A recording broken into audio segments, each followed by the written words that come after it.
reflection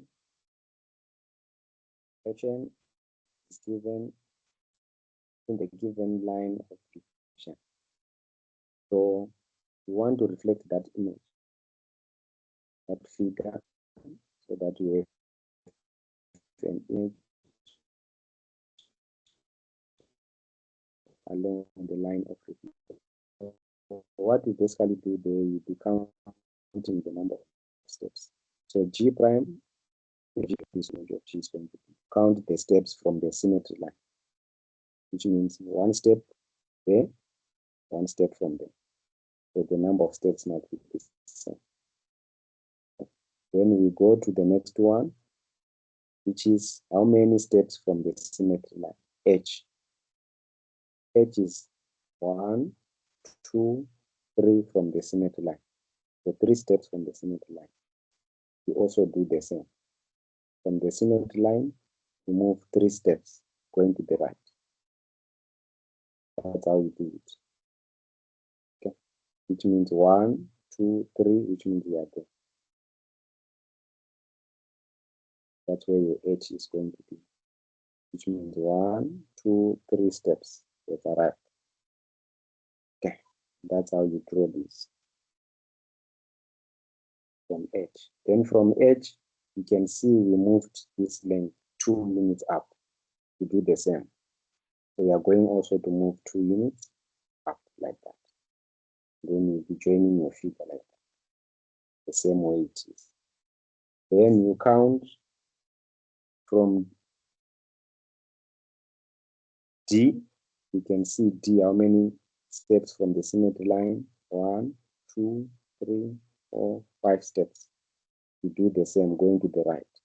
1, 2, 3, 4, 5 steps. Okay. So it's just the same logic. So which means your D is here. So like that. Then you do the same for F. For F, how many steps from the symmetry line? You count.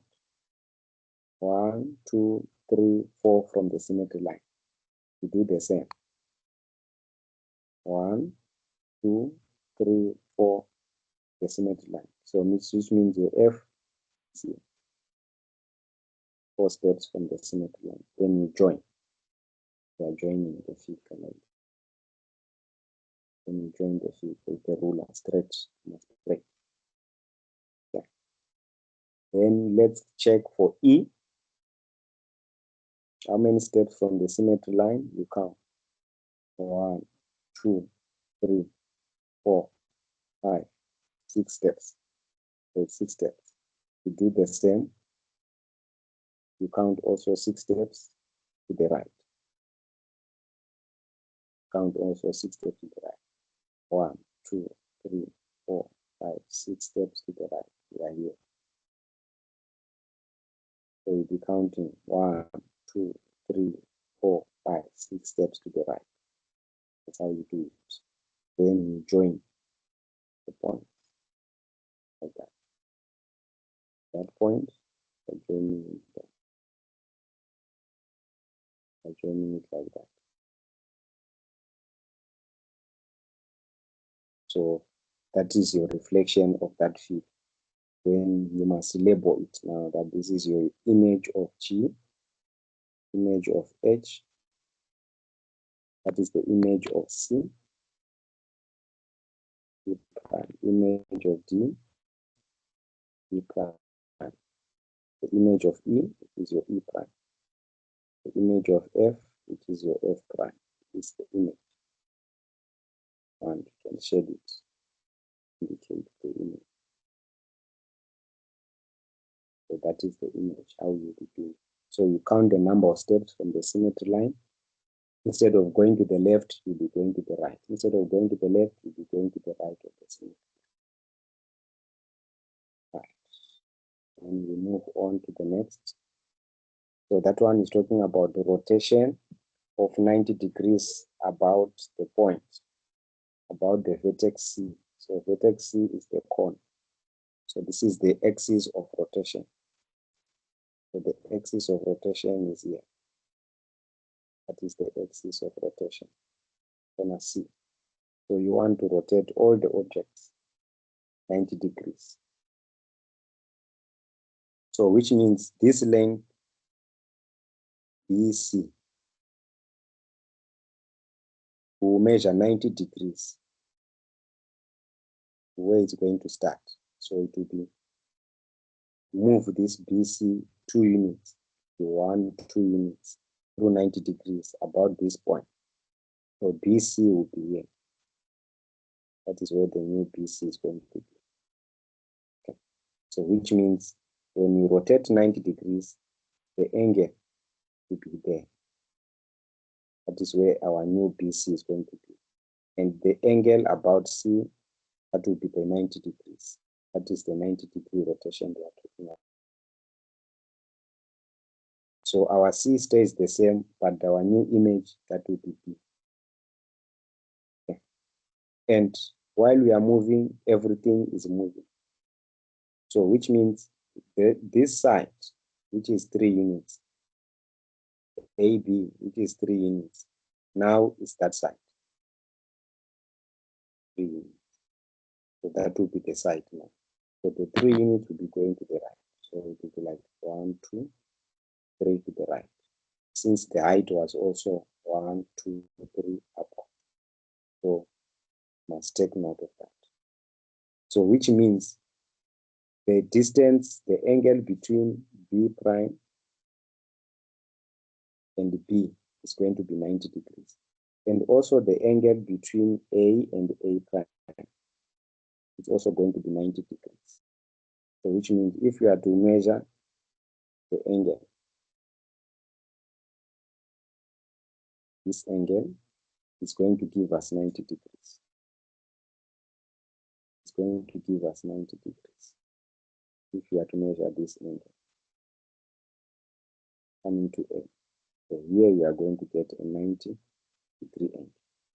So that's what it means when they are talking of 90-degree rotation. So that angle will be 90 degrees. So after we have rotated the shape, which means C prime and C does not change, it's still at the same position. Then now it's a matter of us joining the points. So joining the point, which means that point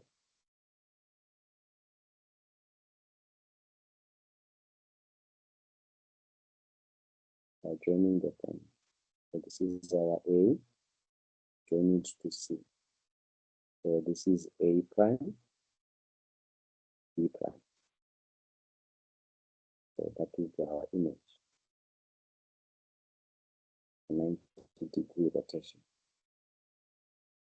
So you check the angle between B and B prime, 90 degrees. The angle between A and A prime must be also 90 degrees. This angle be also 90 degrees.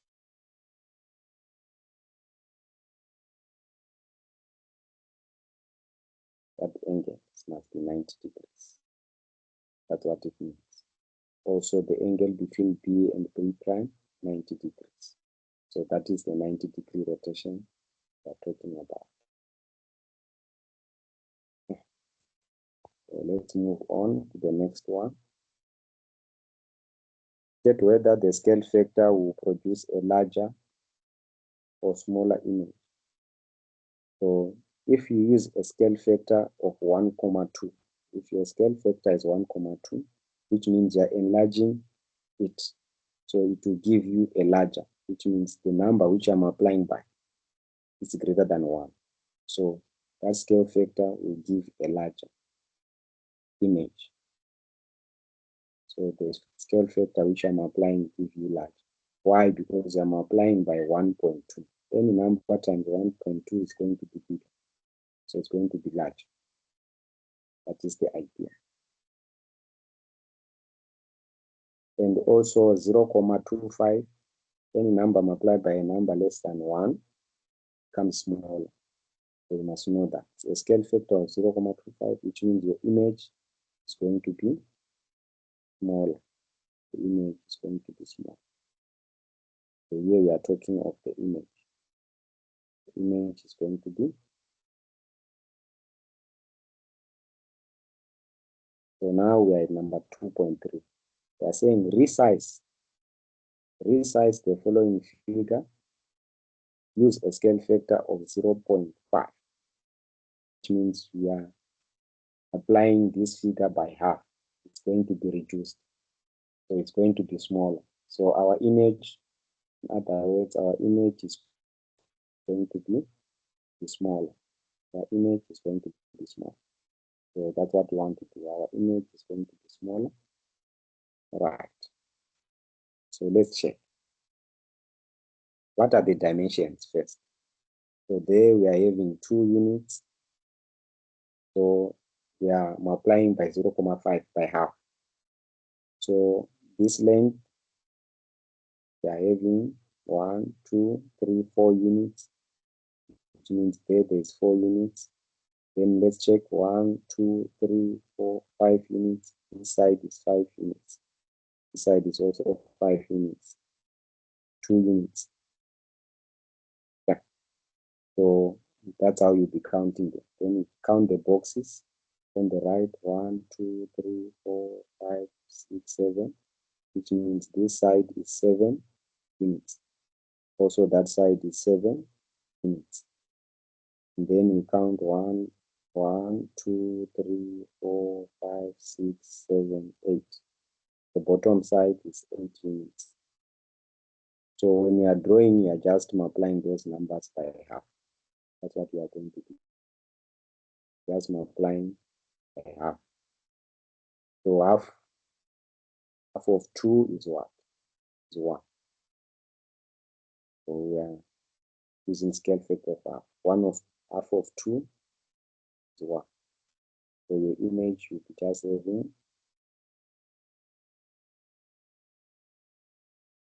one line there on the top, one box. Then 7, half of 7 is 3.5. So you count 1, 2, 3. Instead of reaching 4, it must be 3.5. And the bottom was having 8 boxes, so it will be 4. So it will be somewhere there. The half, 3.5 is somewhere there. Then you count 4 boxes. 2, 3, 4. So halfway, 3.5. 3.5. Then the bottom one was 8, so now it's 4. 1, 2, 3, 4. And then you go up, upwards, go upwards. Then you turn one box. Instead of going 5, which means your box is going to be 2.5. 5 is going to be 2.5, going downwards. That is what it's supposed to be. Because here you counted 1, 2, 3, 4, 5. So if we are to reduce it, the 7 is 3.5. Means 1, 2, 3.5. So which means 5, 2.5 boxes going downward. So we count. Let's count from there. Going to be 1, 2, and the halfway is there.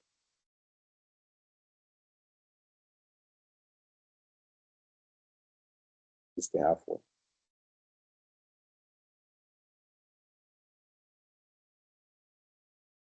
We join halfway. That's how the figure must look like when you are drawing. And the distance between half and half, which means it's 1. So the distance between it was 2 boxes, now it's 1 box. Why 1 box? Because it's halfway. They're halfway. So this side is half. It's not a full box. It's a half box. Okay. So that's how the figure should look like. The image, if we multiply it by half, the image will be like that. And you should look like the image. Applied it by half.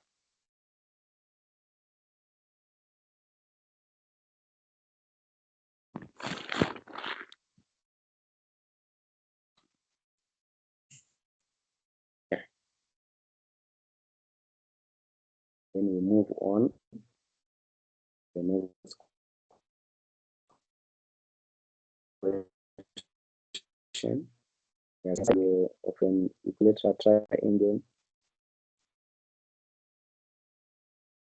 is 32. Calculate the area. For these ones, heading must know what is an equilateral triangle. An equilateral triangle, like that. All sides are equal. All sides are equal, which means there is 32 centimeters. There is also 32 centimeters. There is also 32 centimeters. The perimeter will be equals to 36 centimeters times how many sides? 3 sides. So 6 times 3, 18.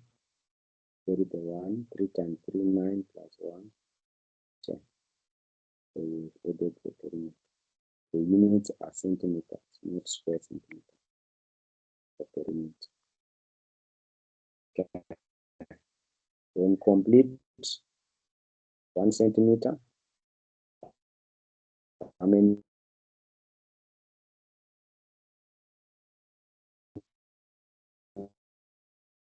millimeters?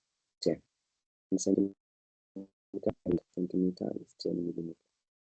So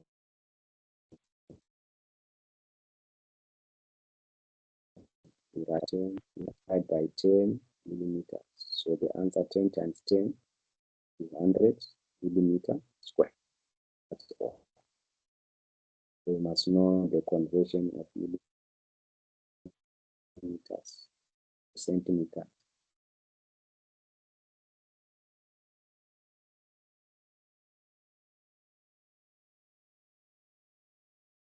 So they're saying a rugby has a length of 100 meters, goalpost to goalpost, and a breadth of 69. That is the area of the field, exceeding the area at the end. So they're just talking of this. At the length, 100.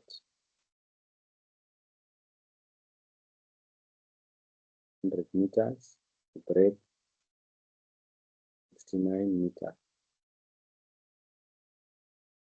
And here it's also 69 meters. So they want the area of the field. So the area of the field, so you write your area is equals to length times width. So length times breadth, which is equals to 100 meters times 69 meters is equals to 6,900 square. That is the area. What would it cost to plant grass on the area at a cost of 20 rand per square meter? So we are just multiplying by 20, which is 6,900. We are going to say cost.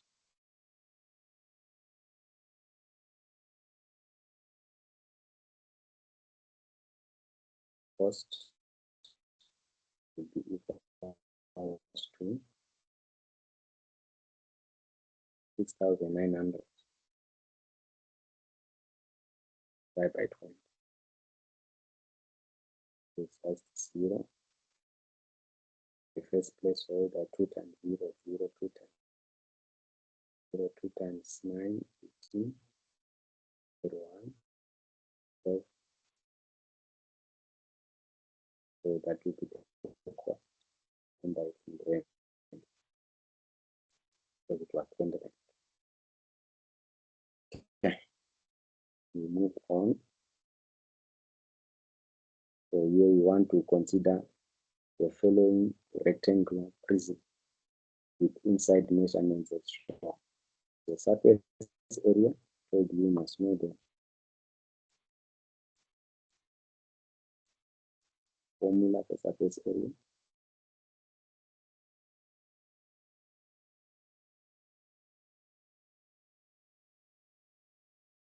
So you know the length, the breadth,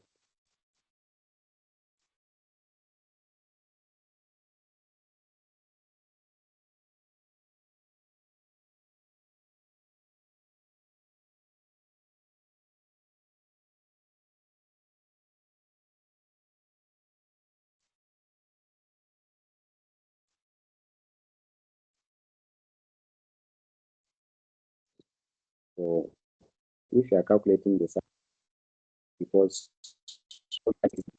is referring to this side and also that side, so which means you are going to calculate the areas of both sides. So the two front and back, everything is involved, it's included. Okay.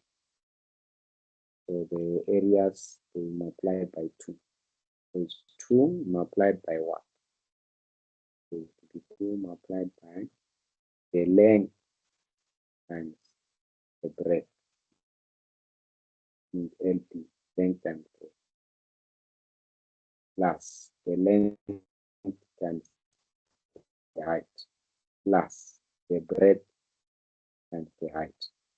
What is your surface area? The surface area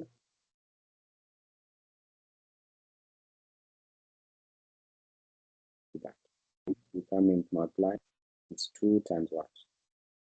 Okay, what is the length equals to?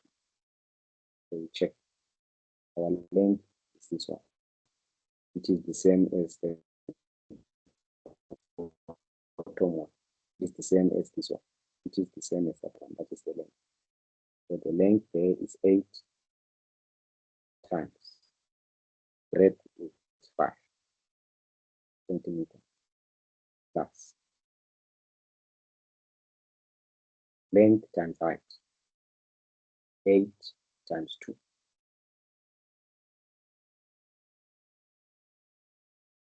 plus breadth and height. So the breadth is 5 times the height is 2. So plus 5 is 2.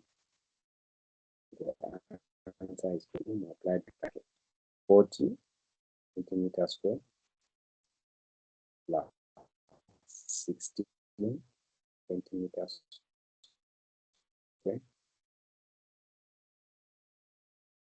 plus 10 centimeters square. Then the total is going to be what? We are adding 2 times bracket 40 plus 16, 56, 56 plus 10, 66 centimeters. That's your mental maths. 40 plus 16, 56, 10, 66. Multiplied by 2, 12, 31, 6 by 2, 12, 50. So your answer is 122 surface area square centimeter. So the trick, you must know the formula. Once you know the formula, everything goes well. You know the formula. The formula must be known. So that everything goes well. So that is the surface area. Calculate the volume. The volume is equal to length times width times height. So volume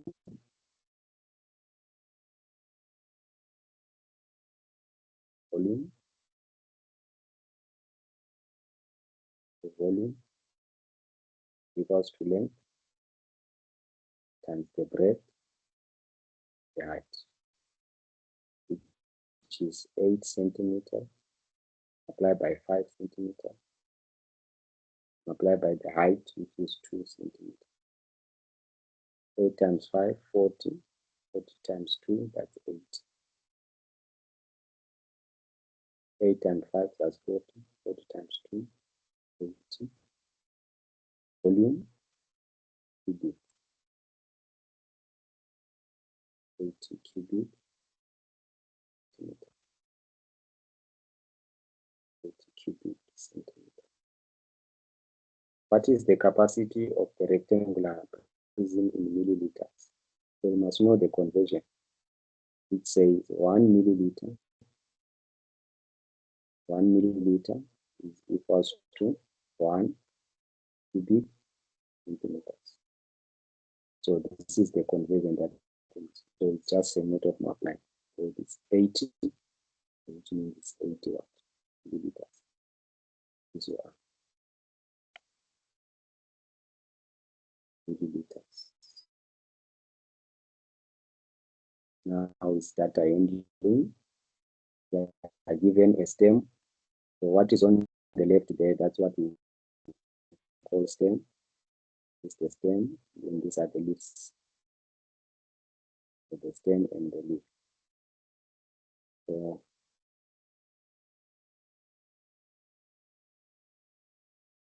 the question is, so you'll be counting the learners. That was simple. You count the leaves. So it's 1, 2, 3, 4, 5, 6, 7, 8, 9, 10, 11, 12, 13, 14, 15, 16, 17, 18, 19, 20, 21, 22, 23, 24, 25, 26, 27, 28. So that's how you know that there are 28 learners who were simple. They are counting the leaves. Always count the leaves. Okay. What is the maximum amount of money in the purse? So you check. Since the stem and leaf has already been arranged in ascending order, if it's not arranged in ascending order, you must arrange your stem and leaf in ascending order. This one has already been arranged in ascending order, which means that the maximum, you read the stem, 54, 53. So the maximum there is 54. So you start by the stem and the leaf. So it's 50 maximum. But it's money, which means it's 54 rent was in the purse. 54 rent was in the purse. Rent was in the purse. Determine the median of the money in the purse. So the median is the number at the center. The number at the center. So which means we are going, since there are 28, we count 14, 14. So let's start. From the smallest, we count the 14th term. That will be the median. So let's count. So which means the median is going to be the 14th term. So which means it will be 1, 2, 3, 4, 5.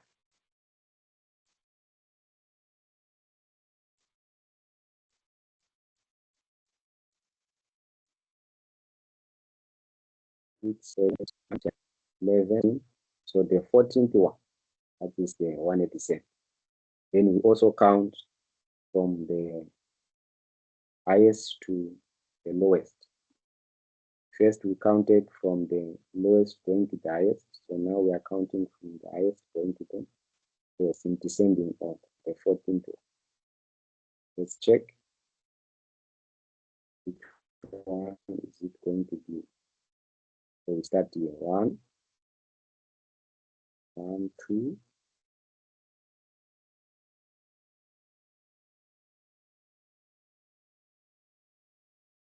3, 4, 5, 6, 7, 8, 9, 10, 11, 12, 13, 14. So you have seen that there are two numbers which are at the center, which are claiming the 14th position. So the two numbers are 28 and 30. So the median, we are going to say 28 plus 30 divided by 2. So these are the number at the center. 28 plus 30. Then we divide the numbers by what? 2. So what is 28 plus 30? 58. The answer is going to be 58 divided by 2. So the number that is at the center will be 29. That's how you do it. The number that is at the center will be 29. That is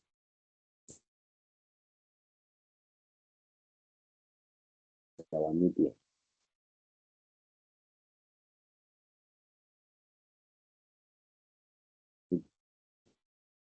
Median is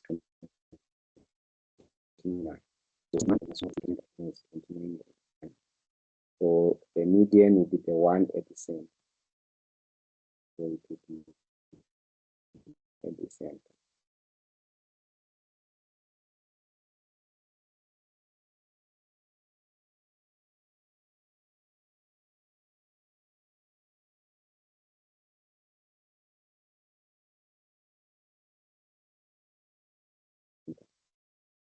That is where 29 ranks is.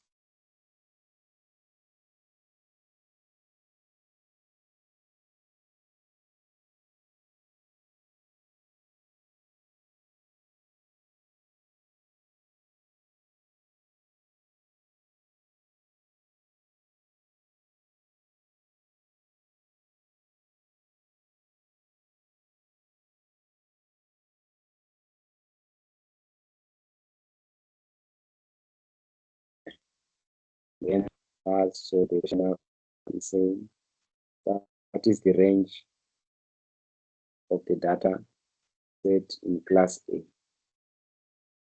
So you check the highest minus the lowest. So the data was not arranged in ascending order.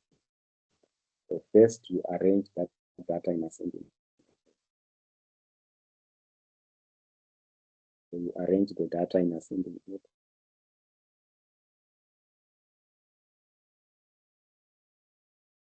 Range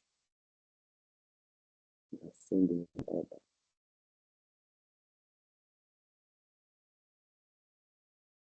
That is from smallest to biggest. So you see that the smallest number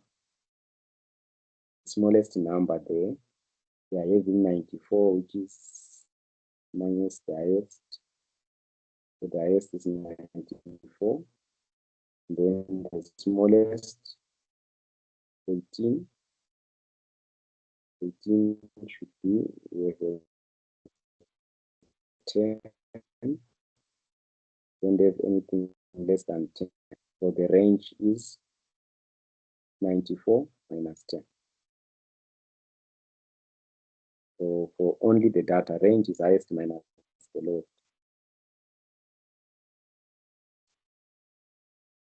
Range is highest minus lowest. So the highest number for class A, the data in class A is 94 minus 10, which is equals to 84. Highest minus lowest, that is the range. Range, we are talking of highest minus the lowest. Highest minus the lowest.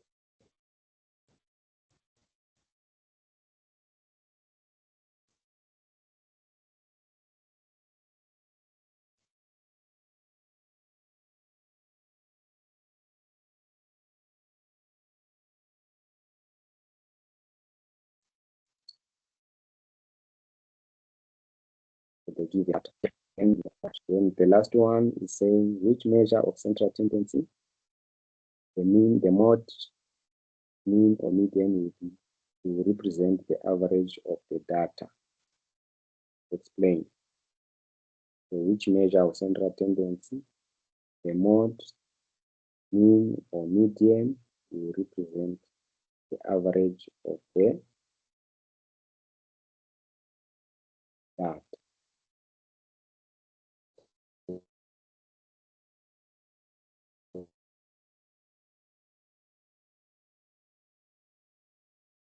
Or average, when they are talking of average,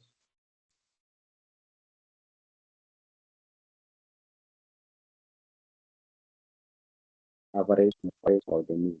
Average is the same as the mean.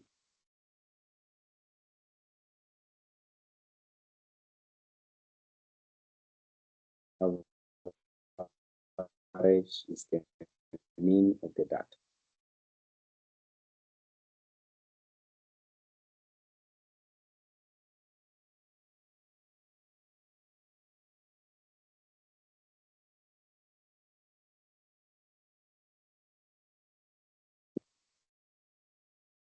We give them that. So average is the mean of the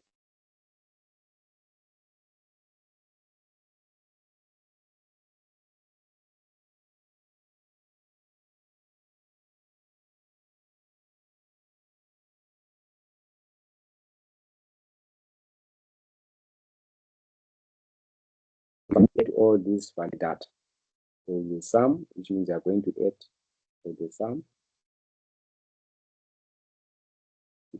is equals to what? 5 plus what? Plus 8. Divide everything by the number of 10. 1, 2, 3, 4, 5, 6, 7, 8. Divide to find the mean. Sum divided by that. So in this case, the average is represented by the mean. To best represent the average.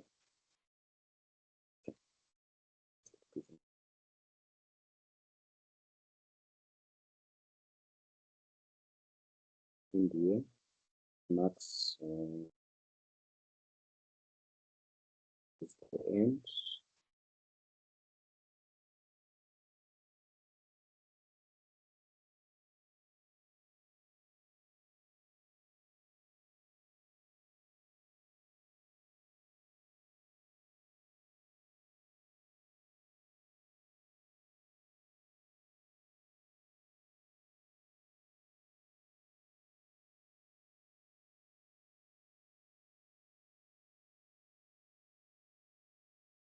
Range,